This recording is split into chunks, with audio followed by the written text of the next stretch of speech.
Alright, what's up, y'all? This is Bailey Oso, aka Peace Chief, the acrobatic. I've been hearing about this white slavery in America.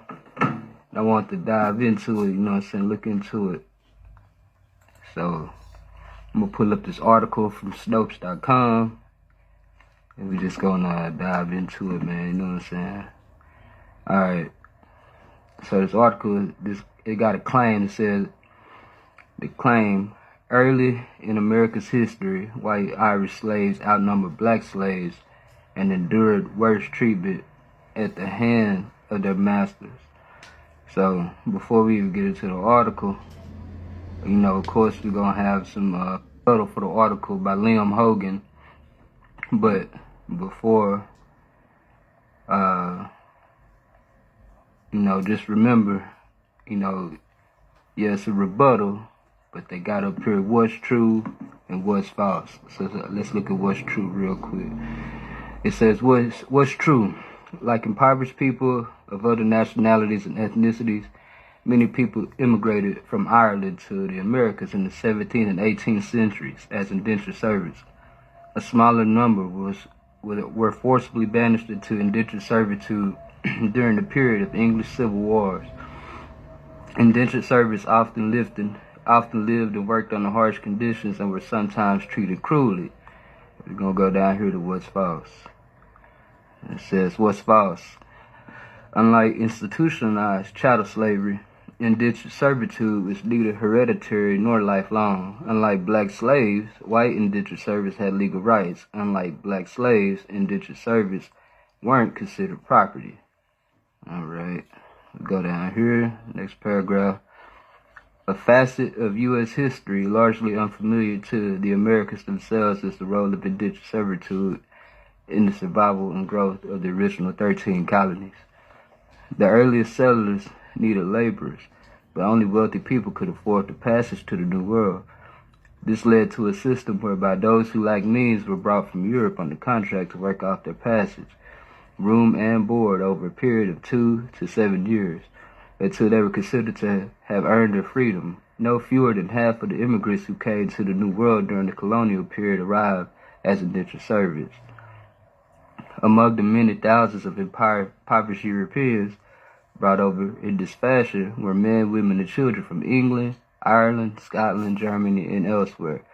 But over the intervening centuries, the notion has arisen that the Irish in particular were shipped to the New World as white slaves.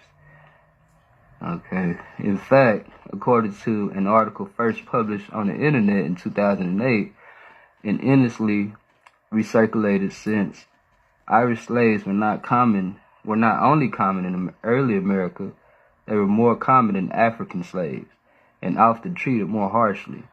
This article making these claims is usually credited to an individual named John Martin, who in turn found most of his facts in a 2003 article by James F. Kavanaugh called Irish Slaves in the Caribbean. It has gone by many names, but as mid-2016, the most shared version of the Irish slave narrative was entitled Irish, the Forgotten White Slaves, and posted under the byline of a man named Ronald Dyer. Regardless of who is it credited with writing it, nearly every iteration of the piece begins in exactly the same way. Alright. So this is part of the article. They came as slaves, human cargo transported on British ships bound for the Americas. They were shipped by the hundreds of thousands and included men, women, and even the youngest children.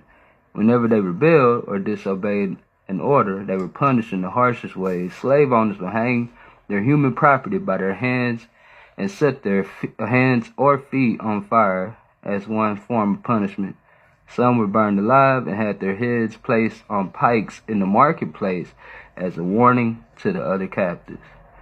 And if y'all remember, it was another group that placed people's heads on spikes or pikes, and they were already in America, and they was already known as the Indians. So say we don't really need to go through all of the gory details, do we? We know all too well the atrocities of the African slave trade. But are we talking about the African slavery? King James VI and Charles I also led a continued effort to enslave the Irish. Britain's Oliver Cromwell followed this practice of dehumanizing one's next-door neighbor. The Irish slave trade began when James VI sold 30,000 Irish prisoners as slaves to the New World. His proclamation of 1625 required Irish political prisoners be sent overseas and sold to English settlers in the West Indies. By the mid-1600s, the Irish were the main slaves sold to Antigua and Montserrat. At the time, 70% of the total population of Montserrat were Irish slaves. Ireland quickly became the biggest source of human livestock for the English merchants. The majority of the early slaves to the New World were actually white. So I've been hearing this white slavery, but I ain't know all this shit. From 1641 to 1652, over 500,000 Irish were killed by the English, and another 300,000 were sold as slaves.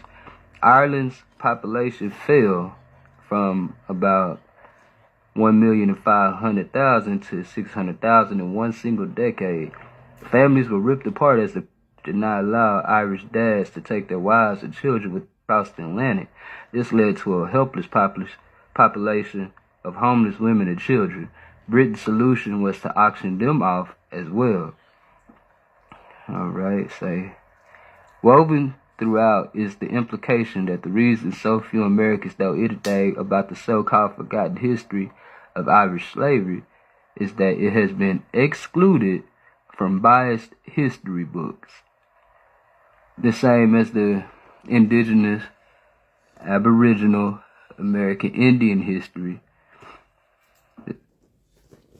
You know what I'm saying?